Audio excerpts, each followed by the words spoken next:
Welcome to Beth Tikvah Women's program, The Jews in the Land of Inca, with our guest speaker, Morty Weisselberg. My name is Adele Weinstein, and I am the president of Beth Tikvah Women. I would like to thank everyone tonight for coming, and I'd like to thank Gail Kurtzman from Beth Tikvah and all of the office staff for helping out tonight. I'd also like to thank my executive for helping to plan this program, and especially to Trudy Sassoon and to Gloria Pincus. There will be a question and answer period at the end of tonight's program, but until that time, please stay muted. And now without further ado, I'd like to introduce Trudy Sassoon. Thank you, Adele. A little bit of a repetition here. Welcome to the Jews in the land of the Incas. The first Jews and Jewish converts arrived in Peru at a time that it was a Spanish colony. Beth Tikvah Women is pleased that so many of you are able to join us this evening as our guest, Morty Weisselberg, shares the history of the Jewish immigration to Peru and then that of the modern Jewish community based on his own personal and family experiences. Morty will answer your questions after his presentation. A gentle reminder, once again, please direct your questions in the chat to me, Trudy. Morty Weisselberg was born in Peru in 1947, the first son of young Jewish immigrants who came to Peru from the area of Eastern Europe, now known as Ukraine. He attended elementary and high school at the Jewish Day School in Lima, Peru, and did his university studies at North Carolina State University, Raleigh, North Carolina, USA. Upon returning home, he worked for the Peruvian government, first at the Ministry of Industry and Trade, and later at a government imports corporation. After that, he joined a private company where he worked for 12 years. Due to the unstable political and economic situation in Peru, Morty emigrated with his wife and 2 young daughters to Canada at the end of 1988, settling in the Thornhill area where they live until today. Upon his arrival in this country, he created an export company and manages it with one of his daughters. Morty was a longtime board member of Shar Shalom Synagogue, and after its closing, his family joined Beth Emeth Beis Yehuda Synagogue. And now, it is my pleasure to extend a warm welcome to my longtime friend since 1988, Morty Weisselberg. Thank you, Trudy, and thank you, Adele. And thank you to all of you for wanting to use your free time and your evening to listen to this story about the Jews in my birth country. So thank you for that. I think that the best way to do this is to start sharing the screen, and while you see some pictures that I have chosen, I will be talking about what those pictures mean and how they fit into the story of the Jews in Peru.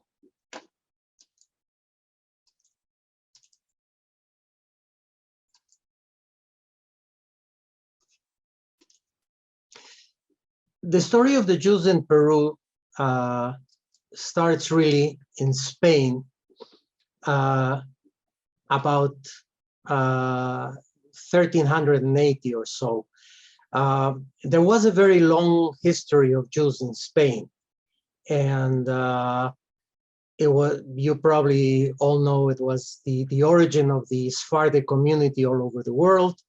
The Jews in Spain were a very powerful community, first during the Arab conquest of Spain, and then when the Christian kings reconquered their country, they remained as a very important community. This is a picture of the Aron Kodesh of what is known as the Synagogue of Transit. It was built by a Jew who was the financier of one of the kings, Peter I of Spain. And it was, even though it was forbidden to build synagogues, there were exceptions which the king could provide. And this was one case of those. This synagogue, which is today a very well-known, and is today the seat of the Sephardic Museum of Spain in the city of Toledo, was his home synagogue. It's a large building, very, very nice building. I'll show you. You can see up here the writing in Hebrew, which has remained, even though after the expulsion of the Jews in Spain, the synagogue was given as a gift to one of the Christian orders of priests, of monks. It was only in 1960, after Franco had died, that the building was converted to the Museum of the Jewish History of Spain, the Sephardic Museum. I have to mention that there is people don't really know the story of the Inquisition in Spain, but I want to mention the fact that the Inquisition, which is known by everybody, really didn't have any power over Jews. They didn't have any control. They couldn't do anything to Jews. They could, however, and they were in control of the Jews that had converted to Christians. Starting in about 1440s or 1450s, the church started putting a lot of pressure over the Jews. They couldn't do anything about the Jews being there, because they sort of were under the protection of the kings. But there were already rumors that something was going to happen. And many Jews started converting to Christianity so that they could remain in Spain and keep their properties. Unfortunately for them, it was the Inquisition that had the power and decisions over their lives. And the only thing that the Inquisition could do, and the church could do regarding the Jews, was to pressure the king to expel them, which the king and Queen Fernando and Isabella of Castile called the Christian kings. That's what they did in 1492. 1492, the Jews who remained as Jews were expelled from Spain. They had to leave the country. And those who remained as subject to the Inquisition, which could do just about anything they wanted with them.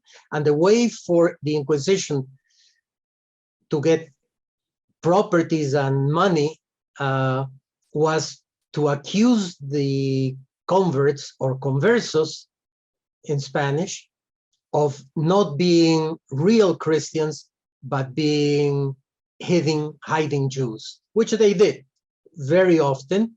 And that was the way they got the properties and the money of those Jews who were accused by the Inquisition and thrown into jail and had no recourse whatsoever. Anyway, the Jews that left Spain, that remained as Jews, went mainly to other countries in Europe. One country that opened the doors for the Spanish Jews was the Netherlands, but also the Arab countries in the north of Africa and in Turkey. And many Jews settled there. And for example, that's the origin of the Jews of Libya, the Jews of Algiers, the Jews of Morocco. Anyway, the story is that some of those Jews who were conversos were convinced by Christopher Columbus on his first trip to join him on his trip around the world because he felt that he was going to find the lost tribes of the Jews, and he needed people who could speak Hebrew because he felt that those lost tribes were probably speaking Hebrew, and he could connect with them by having people who could speak the language. That's the way that Christopher Columbus discovered America. This is a map of South America. Christopher Columbus didn't come here. He came a little bit to the north, to the area of Panama and surrounding areas. But Spaniards settled here in this area, and little by little, some of them started coming down to the other countries in the other areas of South America. There were no countries at that time. One of the countries to which they came was Peru. And here you have a map of Peru. Peru was conquered by Spaniards. The native people put up a little bit of resistance, but they weren't able to face the modern armies of the Spaniards. So the Spaniards took over the country, they settled there, and the Spaniards, unlike the British conquerors of the New World, had a different idea about mixing with local populations. So the Spaniards that came to Peru married, in many cases, high-class Indian princesses and princes. And there was a mixture of cultures that ended up in the Peruvian population being really open to immigrants in general. However, the Spaniards also brought their church to Peru. And within the church, there was, of course, the Inquisition. And since some conversos tried to come to the New World to escape the Inquisition from there, unfortunately came under the grip of the Inquisition in Peru. This is a modern building, but in the 1500s and 1600s and 1700s, this was the palace of the Inquisition. And this is where the Inquisition had their jails in the basement. You can go to this. There is a museum nowadays. You can go to the museum and you can see what kind of treatment the Inquisition gave to those people whom they took in and questioned, and the way they were questioned, and so on and so forth. I don't really need to go into details. You can imagine how it was. There is a story about a Portuguese Jew, well, hidden Jew really, a converso that came to Peru and made a fortune and built a very, very large house. And this was his house in Peru. You can see the frontage of the house, and this is the quarter, the inside area. You can see how large and ostentatious that house is.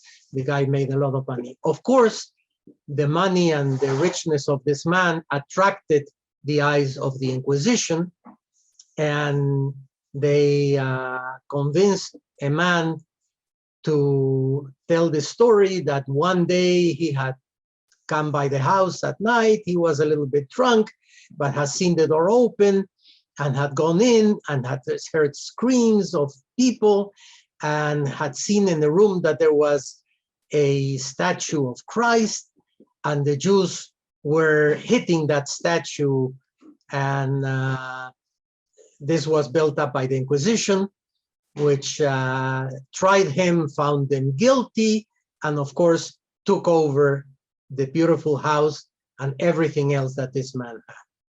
Anyway, that's a little bit of the story of the Inquisition and the first conversos or hidden Jews that came to the country of Peru. Let's move now a little bit further. In the 1840s, there was a new discovery, really, that was rubber, which was taken from the rubber trees. And this was something very important for the traders in Europe. And they were trying to send young people to the New World, especially to the areas where there are huge forests and where the rubber trees could be, where the sap of these trees could be taken out and sent to Europe for the manufacture of rubber, or whatever was the equivalent of rubber at that time. Those big forests were mainly in Brazil. And many of the Jews that came as part of the business to try to buy areas with rubber trees and so on for the big traders in France and Germany were Jews that were living in Morocco, which is this little red area here. And they went by ship to Brazil, and you cannot see it here, but you've heard, of course, of the Amazon River. And the Amazon River is born here, starts here in Peru, and goes through Brazil all the way to the Atlantic Ocean. So these people started coming in through the Amazon River and settling in the forest areas of Brazil. And as those areas got more and more and more settled, they ended up in Peru. And that was the first real immigration of Jews, active Jews, to Peru. And they settled in the capital of the jungle of Peru, in a city called Iquitos. There are still some Jews who live in Iquitos, but the wonderful, the very rich times of Iquitos have already passed. There are some traces of that, as you can see here. This was a store of Mr. Cohen. I don't have to explain to you that Cohen is a Jewish name. But he was a very big store owner in Iquitos. This was his store. Today it's a restaurant. But he wasn't the only one. You can see here another very large store. You can barely make out here Toledano. And Toledano is a typical Jewish Sephardic name, mainly from Morocco. These people lived there for many years. After a while, of course, they were mostly young men were the ones that traveled and went away for new adventures. Eventually, they got tired of being alone, and they started going around the small towns and the villages in the jungle, and they sold trinkets and things, and they left merchandise, but they left something else. They left many children. And today in the jungle, in the small towns in the jungle, you have many people who are totally native, but have Jewish Sephardic names, Moroccan names, like Abekis and Abensur and so on and so forth. Anyway, eventually many of these people, as always, passed away, and they had to be buried. And so a cemetery for the Jewish people was created. This is the Jewish cemetery of Iquitos, that city that I mentioned that was the capital of the jungle. You can barely see it, but back here there is a fence that separates the Jewish cemetery from the Christian cemetery. Christians are usually in Peru are buried on walls, on holes in walls, And you can see some of the walls here for the Christian people that were buried there. But this was the Jewish cemetery. These people lived there until probably the 1880s. Some people, some modern Jews have moved there for business purposes, but the original population of Peru, of Iquitos, sorry, has basically assimilated or disappeared with very, very few exceptions. In the 1860s, Jewish traders from Germany mainly and from France, from the big trading houses, Rothschild and Brodsky and others, had started trading in minerals. And by that time, Peru had become well known for the production of minerals, especially silver. And so Jewish owners of trading companies started settling in Peru to create their own trading companies and export companies that would export those minerals. They would go to the mines up in the hills and they would buy the mineral and export it to Europe.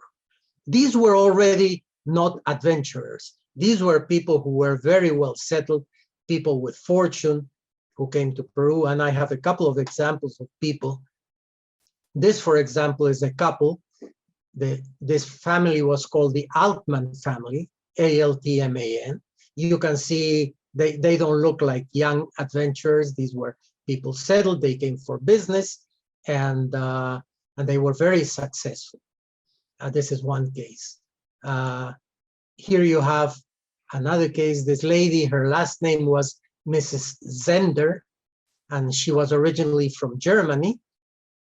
And she came with her family to Peru, and they were also very well off. I wanted to mention her because her husband was one of the founders of the first formal Jewish community in Peru, which was the German community, the Yeke community, if you want, in Peru. Many of the descendants of these people assimilated, and one example that I can give you here is this lady is the granddaughter of the woman that I showed you in the previous picture. Her name is Gladys Zender, and she was the first Peruvian Miss Universe.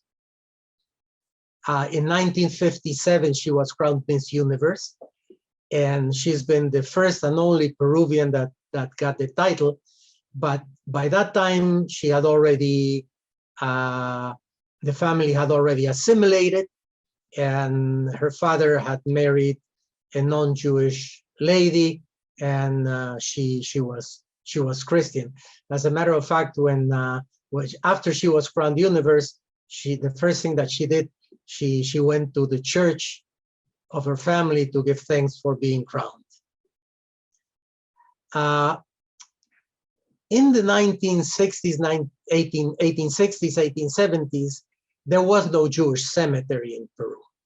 So the Jews had to be buried in the British cemetery. They didn't want to be buried in the Catholic cemetery, but the Protestant cemetery didn't sound so bad. And the Protestant community in Peru accepted Jews to be buried in their cemetery.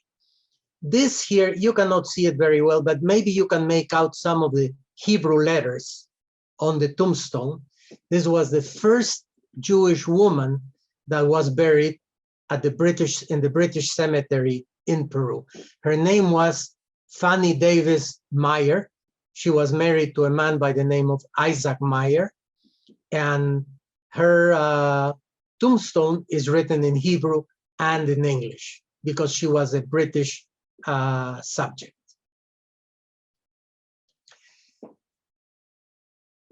The formal Jewish community was created in 1870, and by 1875, they were able to get a piece of land for the Jewish cemetery. And the story is quite interesting. A French engineer was hired by the Peruvian government to build the train that would go from the coast of Peru up to the mountains. And the main purpose was to bring the minerals from the mines up in the mountains to the coast to be loaded on the ships. And this man was French, and he was friends with some of the Jewish traders, and they had told him that they needed a piece of land for the cemetery, and he said, I will give you a piece of land for the cemetery. And it was that. He gave him a piece of land that bordered on the train tracks, and he wanted to give it as a gift to the Jewish community. But the leaders of the Jewish community told him, and this is written in the document of the cemetery, the initial document, they told him, just like our father Abraham purchased the cave of Machpelah to bury his wife and his descendants there, and he didn't want to take a gift from Abimelech, we don't want to take a gift from you. We want to be the formal owners of this piece of land. And they settled at the value of 1 sterling pound for the land. And that's the deed. The deed is in the German Jewish community, or what is today the conservative Jewish community. And it says that the land was purchased from Mr. Meigs, that was his name, for the value of 1 sterling pound. And this is the plaque, the foundation plaque of the Jewish cemetery in Peru. The community was created in 1870, and the cemetery was inaugurated in 1875. And you can see here, of course, the Star of David, the name of God in there. It's written in German because the community was a German community. And if you look down here, you can see, these are all the names of the board of directors of the community. And here you can see the names of all the families that were members of the Jewish community at the time. Down here at the bottom, you will recognize that this is the end of the prayer Unetanet Tokef that we recite on Yom Kippur. It says Utechuva, Utefila, Utsedaka, which are the words used to say that those are the deeds, the acts that will eliminate the bad decree of death for Jews. In the cemetery, this is the Holocaust memorial that we have down there. Every year there's a ceremony at the cemetery on the day of the memorial for the Holocaust. Anyway, many of these people of the German and French members of the initial community eventually also assimilated. And when I belonged to the Jewish community there, I'm not going to call it the pleasure, but I was in charge of burying the last person that remained Jewish, which was part of this community. It was a lady who lived until being 90 years old. And when she had left a message with the people who took care of her to call us when she died so that she could be buried in the cemetery, in the Jewish cemetery. And I was the chair of the Hevra Kadisha, because we don't have, and still don't have, funeral homes in Peru. Each one of the communities has its own Hevra Kadisha. Anyway, I was the chair of the Hevra Kadisha of my synagogue at the time. And when I arrived at the house of this lady, I found myself in the room where the coffin was laid in the center. There were flowers on it. but the room was surrounded by not monks, by what, I'm sorry, I don't remember the women monks. What do you call them? Anyway, you know who I'm talking about. Nuns. Nuns, right? She was surrounded by nuns. One of the nuns, I suppose the head nun, asked me if she could join us to go to the cemetery for the burial, and of course I said that she could, and we performed the service at the cemetery, and it was a service in Hebrew, and parts of it were translated into Spanish for the nuns' benefit. Anyway, around the 1910 came the second formal wave of Jews into Peru, and these were Sephardic Jews.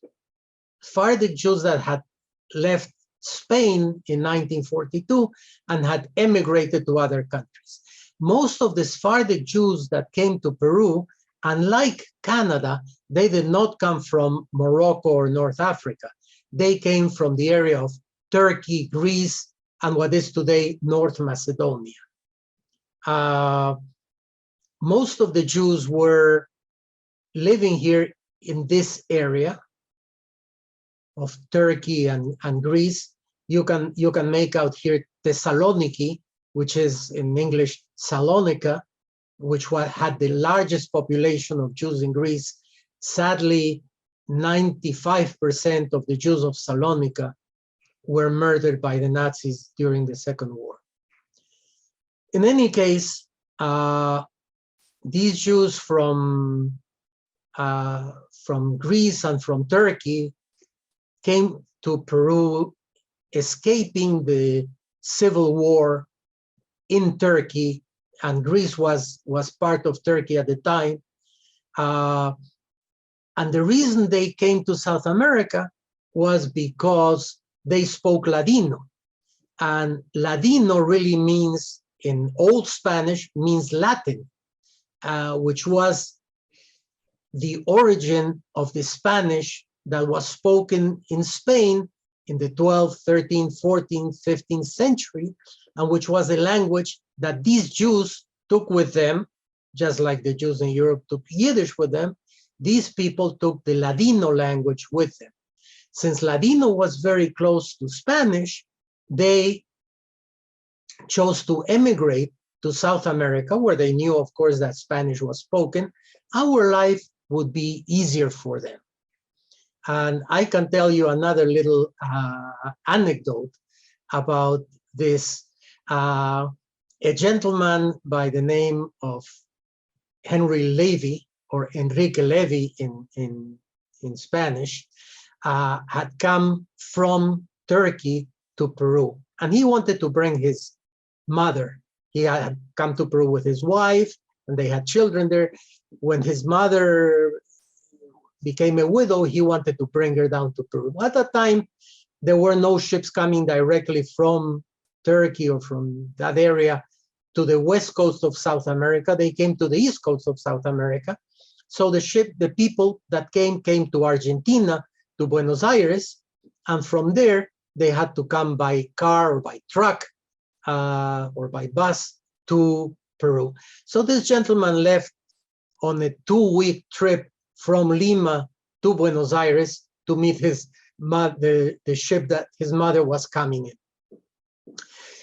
When the mother arrived, she started coming down the stairs of the ship, and all of a sudden, all of the workers at the port, she heard them speaking in Spanish, and she saw the son, and she started screaming, "They're all Jews, they're all Jews." And the reason was because she heard Ladino. She figured that anybody who spoke Ladino or something similar had to be a Jew. And so she thought that all of those people were Jews because they spoke Spanish. So that's an anecdote that I heard from him. He was a good friend of my father's. These people settled in Peru. They started businesses, and they created the Sephardic community of Peru, and by the 1920s, they had organized well enough that they sent a group of people to the port of Callao, which is the port of Lima, every time that the ship was arriving, to see if there were any Jews coming with that ship and to help them settle in the country. By the 1920s, some Jews from Eastern Europe had started to come to Peru. And most of the Jews that came to Peru came from this area here.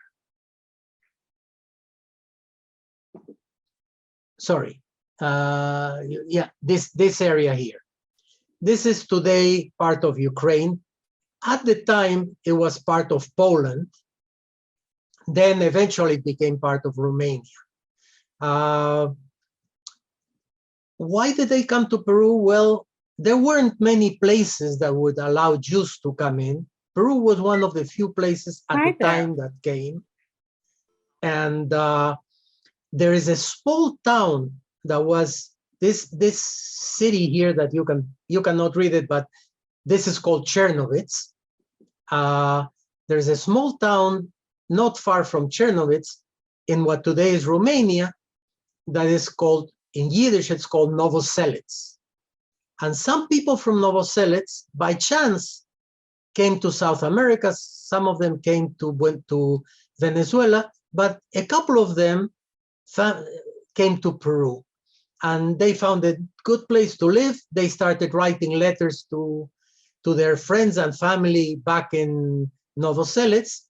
And in the end, about 80% of the Ashkenazi community of the time were people who came from this town of Novoselets. My family doesn't come from there. My father's family comes from Chernovitz, and my mother's family came from a little town west of Chernovitz, from the Carpathian Mountains, that's called Sniaty. Today it's all Ukraine. Why do I mention this? I just mention it because the Jews in Chernovitz were secularized Jews who spoke German. They didn't speak Yiddish. But my mother's family came from this small town where everybody spoke Yiddish, and my parents and I were much closer to my mother's family than to my father's family. And when I was born, my first language was Yiddish because of that. So, sorry. Anyway, that is the story of where the Jews of the Ashkenazi community came from. They settled there, and they started, like most Jews in every country, by going door to door selling cloth. And you can see here the picture. This is a book that was published by the Peruvian Congress in the anniversary, in the 1970, in the anniversary of the creation of the Jewish community. And the pictures of it is of a gentleman called Chaim Goldenberg, and the picture is of him in one of the towns in the north of Peru with his pieces of cloth, ready to go door to door to sell the cloth and make a living for himself and eventually for his family. Jews moved all over Peru. And here you can see a picture of some Jews. You can see these two people have riding clothing. I think you can make it out. And they were up in the mountains visiting a gentleman that had his home there. But they used to go by horse to the little towns and also sell trinkets and things and stuff like that. These are two of the people that travel to those small towns up in the mountains. And when I'm talking about mountains, I'm not talking about small mountains, maybe 2,000 feet, 3,000 feet, but mountains that are 14 and 15,000 feet altitude. And I have been able to experience that because I've been there for business too. This gentleman here, he was very dear to me. His name was Josale Rosenbach, and he was a very good friend of my father's. He was the gabbai of my father's shul when he ended his travels around the country and settled in Peru, started his own store, and he was the gabbai of one of the shuls in Peru. I should mention now that, as you know, Jews find always ways to fight among themselves. And in addition to the German shul, the Yeke shul, and the Sephardic shul, at one point, even though the Jewish community was very small, there were 5 Ashkenazi shuls. And the 5 Ashkenazi shuls were there because, of course, some Jews would not go to the shuls where somebody else was praying because they had a fight with them or had other ideas, and they created their own shuls. So there were 5 shuls, 5 Ashkenazi shuls at one time. Just so you get an idea, the highest number of souls, not families, persons in Peru, Jewish persons in Peru, was in the late 1970s, and that was only 5,000 people, including German Jews, Ashkenazis, Sephardic, conservative, 5,000. But at that time, 5,000 Jews had to have 7 synagogues. Anyway, this is a picture of my grandparents on my mother's side. I came from a secular family. You can see they don't have any Jewish garb. In my family, you wouldn't have seen anybody with a kittel or with a kippah or with tefillin on a regular day. But they were very Jewish, and and by living very close to them, I was raised in Yiddish, and I learned Spanish when I went to school.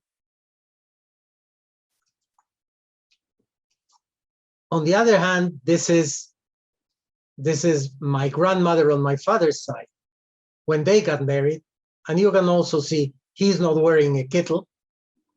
They were also very secular people. Unfortunately, my grandfather, I never met him.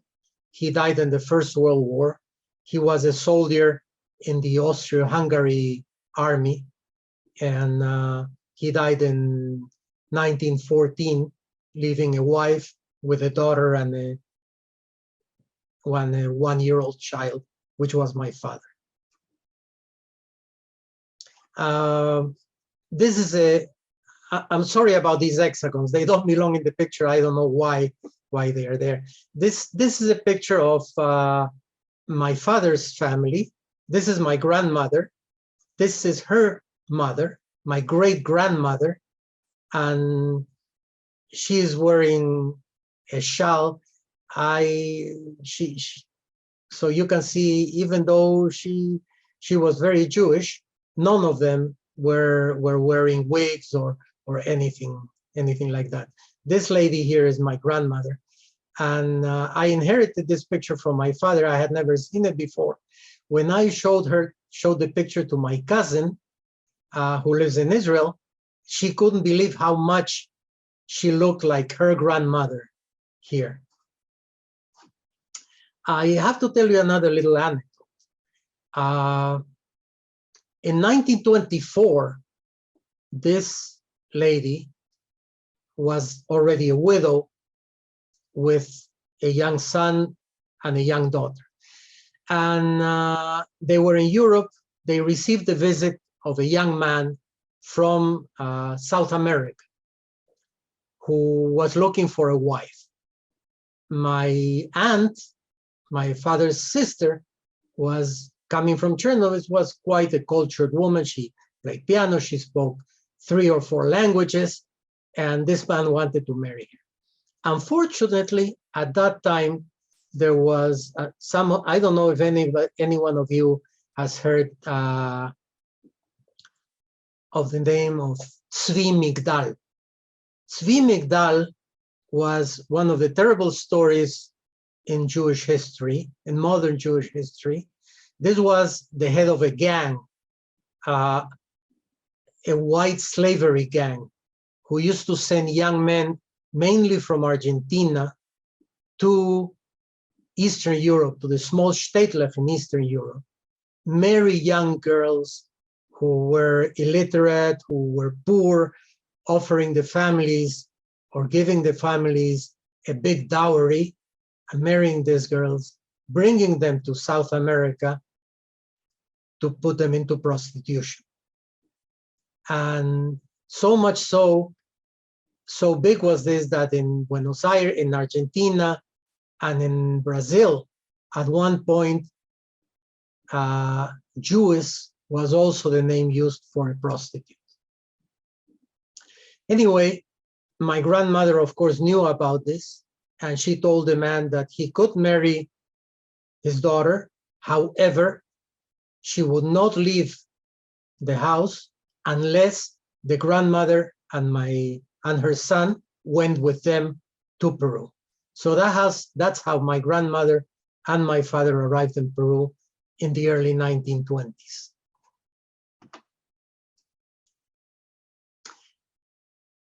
By the 1940s, late 1940s, the community was already settled. They had a newspaper, which was called in Spanish, Nosotros, which means we. And this newspaper needed to be financed. And you know, newspapers get their financing not from the subscriptions, but from the ads. And this is a page of one of the ads. And why do I show it? You can see here, and you can read Banco Italiano Lima, Italian bank in Lima. And you can read here, if you can read Yiddish, you will see that it says Geld überschicken nach Polen, Romania, in Palestine. Money sent to Poland, Romania, and Palestine. Now, from a bank, this would not have any special meaning. But this bank was the Italian Bank of Peru in Lima, and the main shareholder of this bank at the time was the Vatican. So the Vatican was advertising in the Jewish newspaper in Peru in Yiddish. This is another little page from that newspaper. This is when the Jewish school was inaugurated in Peru. This was in 1947, 48 or so. And this ad here is the ad for the inauguration of the Jewish school in Peru. And it was going to be the school for the whole community. But of course, since we are Jews and we have to have differences of opinion, you can see here another ad for another Jewish school, which was the Jewish school of the Beitar. Beitar was, of course, the revisionist movement led by Menachem Begin, and they had, of course, a branch in Peru, and they wanted to have their own school where they could teach Jabotinsky's ideas to the young people of Peru. Eventually, this disappeared, and the school became the unifying force for the kids in the Jewish community, unifying Sephardic, Ashkenazi, and German children in Peru. It developed very nicely, and you can see here the modern school. It's a very nice building. You cannot see it here, but this front has is covered with Magen Davids in the school. I have another anecdote, and if I hope I'm not boring you with anecdotes, but when the Sephardic community celebrated their 75th anniversary of its creation, that was in 1985, they made a video where they interviewed a number of people from the Jewish Sephardic community.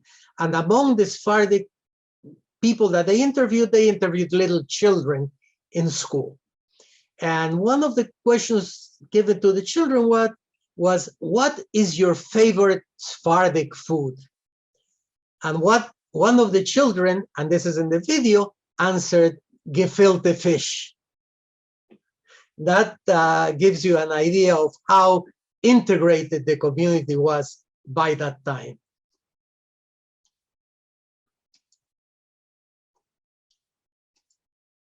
This was a celebration of the Peruvian national holiday in Peru, which is on the 28th of July. We in the school celebrated this holiday, and this was sort of a meme of the country, this girl, these were people who were in my class, and that's why I have the picture. This girl was the representative of the nation. I was the representative of the native people together with her. This boy was a representative of the Spanish population, and this girl was representing the modern population of Peru. In 1952, Peru established formal relations with Israel. And this picture here, unfortunately, I couldn't enlarge it, but this was a banquet that the Jewish community gave to the first consul of Israel in Peru, honorary consul of Israel in Peru. Well, I'll say it, he was my uncle, and he was a doctor, and the consulate office was in his surgery, which was in this building on the 6th floor. And there was, you can barely see a flag here, but that was the flag of Israel flown on the balcony or on the window of the consulate in Peru. Here you have a picture of some of the people who were in the banquet. This was the Ashkenazi rabbi. This man was the Sephardic rabbi. This was Mr. Reutemann, who was my uncle, which was the consul. And family ties count, the man behind him was my father, who was the vice consul of Israel in Peru.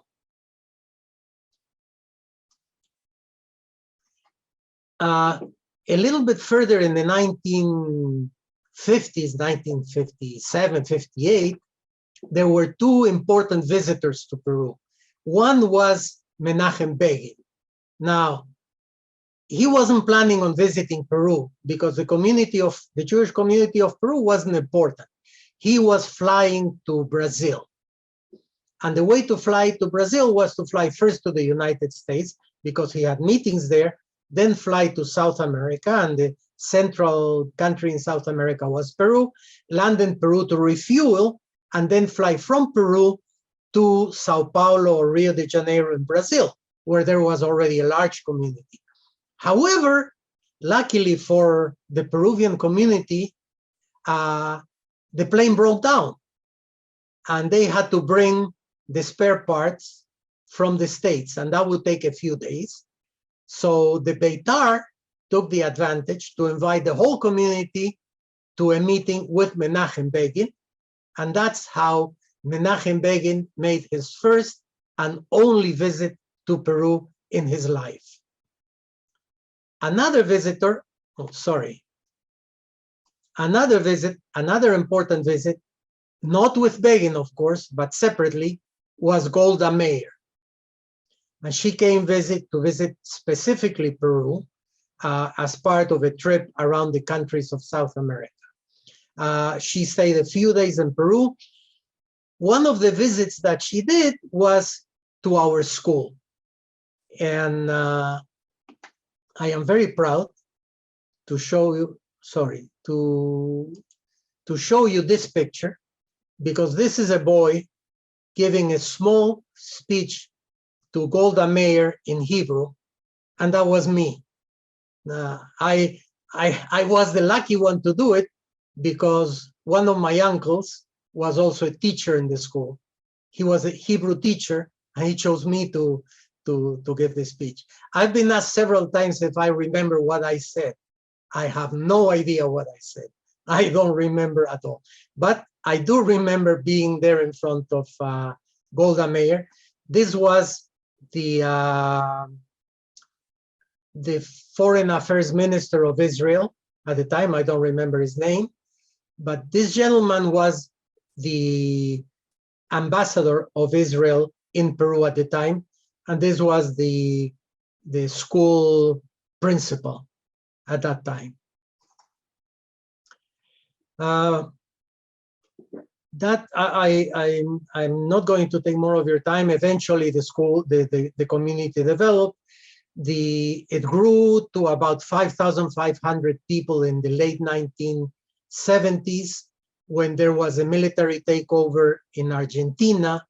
The military in Argentina were very, very anti-Semitic, as was Peron. And many of the young, especially the young Jews in Argentina, were working class Jews, as had been their parents, and they have very left-wing ideas. Many of them had been members of the Communist Party and even terrorists, and they were hunted down by the government. Many were killed. The Jewish community of the United States was able to remove quite a few of them. Many went to Israel. The United States didn't accept them because of their political leanings. Some of them, or quite a few of them, arrived in Peru.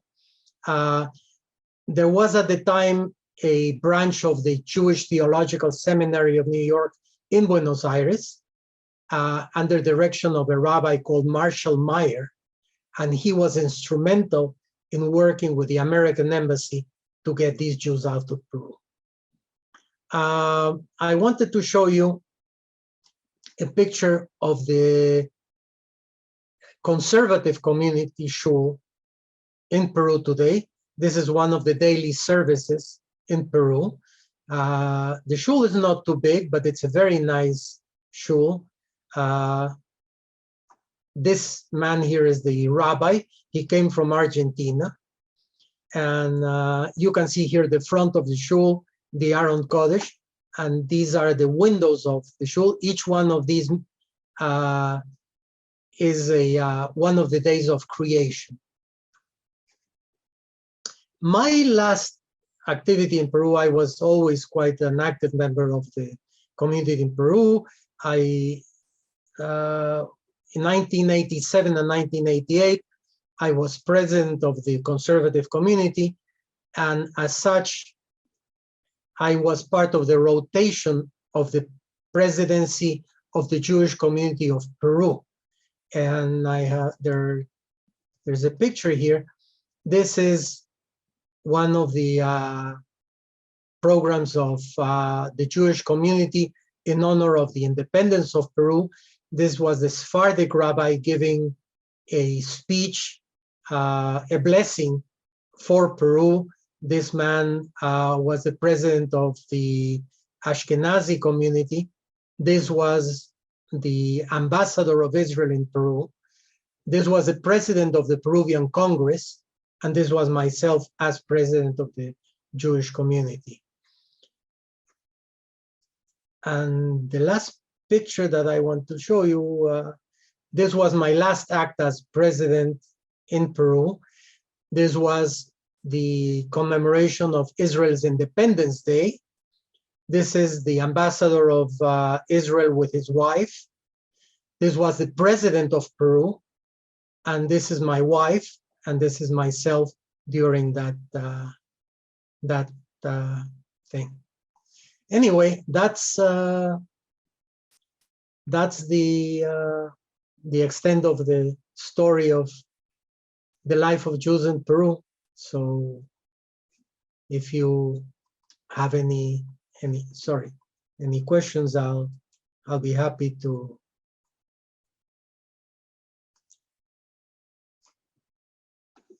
answer them. Trudy, you are muted. Maybe you don't want to hear. Never. I always want to hear you. Thank you. I could go on listening forever.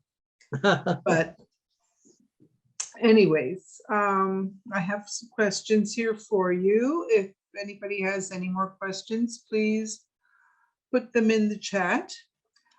Our first question is, did you encounter any anti-Semitism in your community as you were growing up? No, I never encountered any anti-Semitism as such. People would many times talk about Jews as people who wanted to make money, and that was their main interest, but not in the sense of being anti-Semitic, but rather something that they had heard from their parents and so on. There was a period of time in Peru when there was anti-Semitism on a section. I'll just tell you one example. During the war, late 1930s, the Peruvian community wanted to bring 100 Jewish children from Europe to Peru to save them from the Holocaust. And the Catholic Church, through the cardinal at the time, had a lot of influence over the president and the government. And they said they would accept those children as long as they were converted to Catholicism as soon as they arrived in Peru. And the community said that they were not in the business of selling children's souls. And the community didn't accept that. But after that, like I say, personally, I never really encountered any anti-Semitism. Okay, thank you. Did the Jewish people only tend to congregate amongst themselves and not mix with the general population? In general, yes, for two reasons. First of all, the majority of the population of Peru was native, and it was really difficult to find a community of ideas between Jews and the native people of Peru.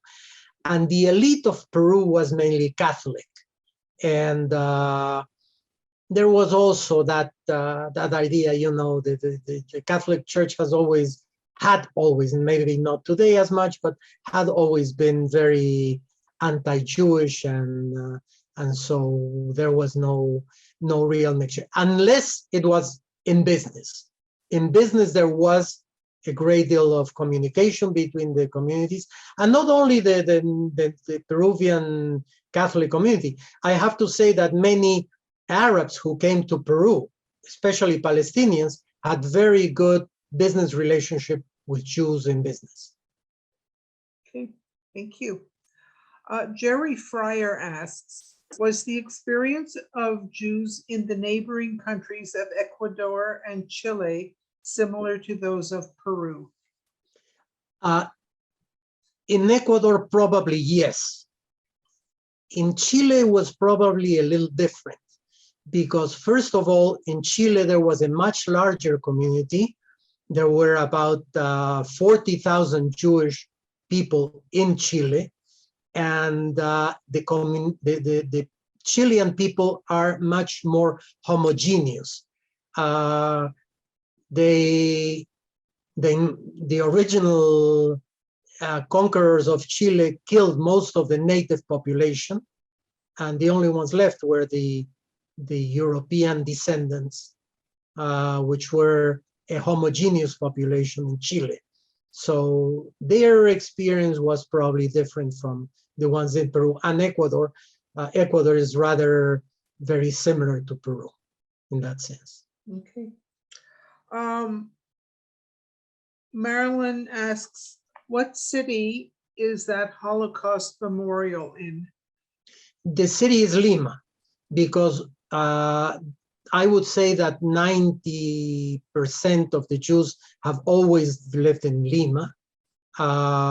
A few of them may have initially lived in some of the smaller towns for business purposes or for some other reason. For example, the parents of the man that was president of the conservative community before I became president, his family lived in one town in the mountains because he had experience in the hotel business, and the hotel organization, one of the hotel organizations in Peru, hired him to be the manager of this hotel, of their hotel in this town in the mountains.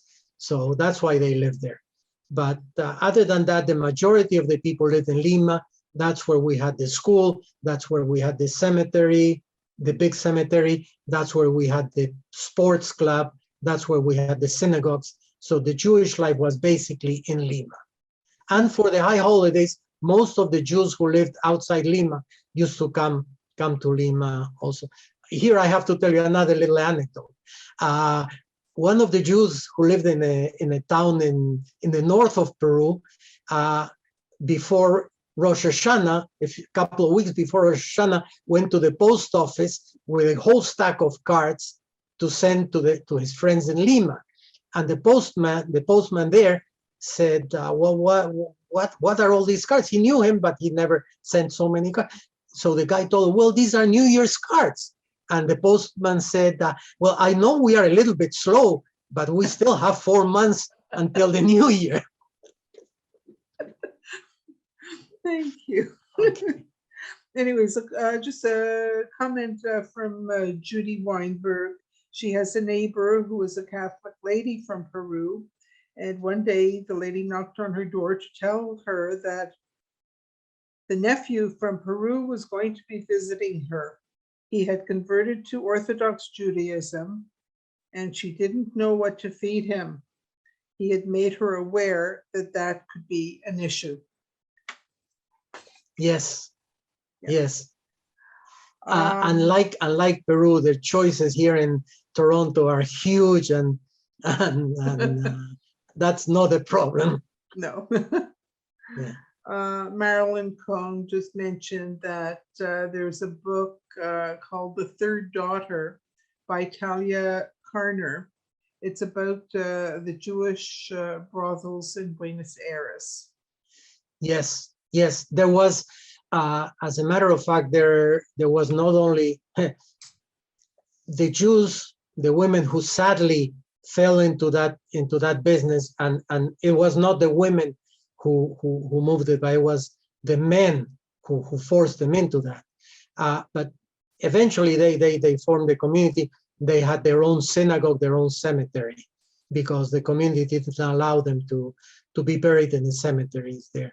Eventually, when these women grew older and they didn't, I don't want to use this language, but I don't know how else to say it. They didn't attract customers. The pimps sent them out to other countries, including Peru. And the situation was a little bit different in Peru. They were, when they passed away, they were buried in the Jewish cemetery, although against the wall, in the back wall of the cemetery, but they were buried in the cemetery. Okay, you're all over 21, I can tell you this. The non-Jewish population and some of the Jews who frequented these brothels, where these women were, used to call them the French women, because they thought these women spoke Yiddish among them. But for the native population, that sounded like French. So that's why they called them the French women. And I once met one of these ladies who had gone up in the scale, and she was the manager of one of these brothels. And I remember speaking in Yiddish with her. Okay. Are there any original Incas left in Peru? Not Incas as such. The descendants, yes, especially in these very small towns up in the mountains. But even though the Inca Empire is very well known and all that, I have to tell you that the Inca Empire as an empire lasted only 100 years. Before that, there were many different tribes. And the Inca Empire, which was started in Cusco, was a warrior nation that conquered the others. But they lasted only 100 years, because by the 100th year, they were conquered by the Spaniards with the help, I must say, with the help of the other tribes, or the remains of the other tribes, which still hated the Inca tribes because of what they had done to their ancestors by conquering them. Okay. Doug Chodos, if I pronounce it correctly, said that he has studied at the conservative synagogue twice in the past. Nice, nice. Yeah. Okay, now, how do the Ashkenazic and Sephardic communities get along today? In general, they get along very well. The conservative community and the other communities have a problem because the conservative community performs and allows conversion. And that's a sticking point, especially with the rabbi of the Sephardic community. I have to mention, though, that the Sephardic community has lost a lot of young people who have married girls who have converted to Judaism and have become members of the conservative community. Okay, I don't know if some of this has been covered over the next couple of questions. How were the Jews treated in Peru? I'm sorry? How were the Jews treated in Peru? In general, they were treated very well. There were no, other than at the time of the war, when there was large German influence, other than that, they were always treated very well. As a matter of fact, there was one of the presidents of Peru, his wife was Jewish. When this man left Peru for a visit to the United States for a couple of weeks or 3 weeks, the vice president took over as president, and he was Jewish.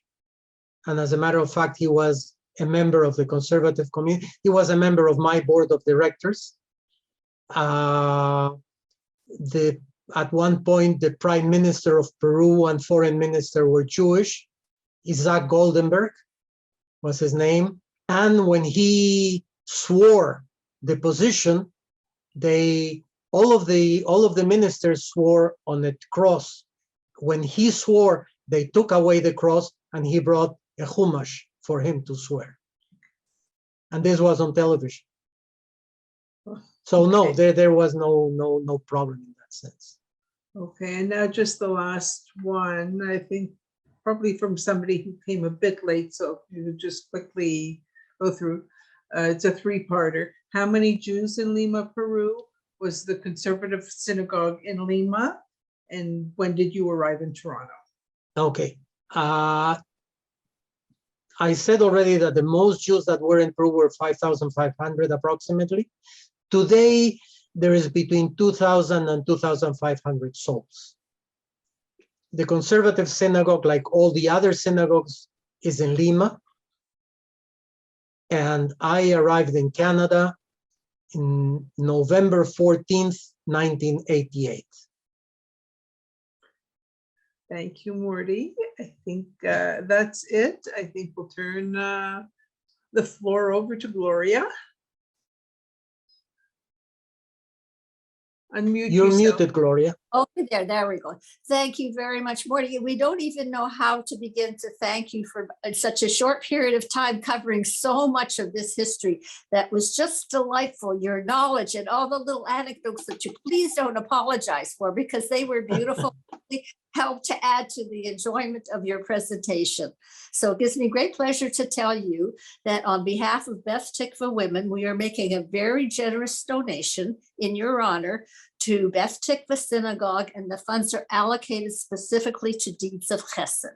So thank you so much for a lovely evening. We really enjoyed it. Thank you very much, and thank you to everybody for willing to spend time listening to this story. Thank you. It was great. Thanks so you much. very much to everyone. And I hope everyone enjoyed this evening. I know I certainly did. And Morty, that was wonderful. Please join Beth Tikvah Women December 1st, as our region has a Hanukkah program called the Magic Dreidel. and you can RSVP to me, and I'll actually put my email in the chat. And thank you again. Enjoy your evening. Thank you. Good Yontef, Hag Sameach, Hag Hag Sameach. Hanukkah Sameach. Sameach, everybody. And to Good you. seeing you, Morty. Yeah. Thank you. Good to see you, Steve. Thank you. Bye-bye, everybody. Thank you again. Bye, Morty. Bye, thank you. Bye-bye. Thank you, everyone. Good Thank night. you. Terrific.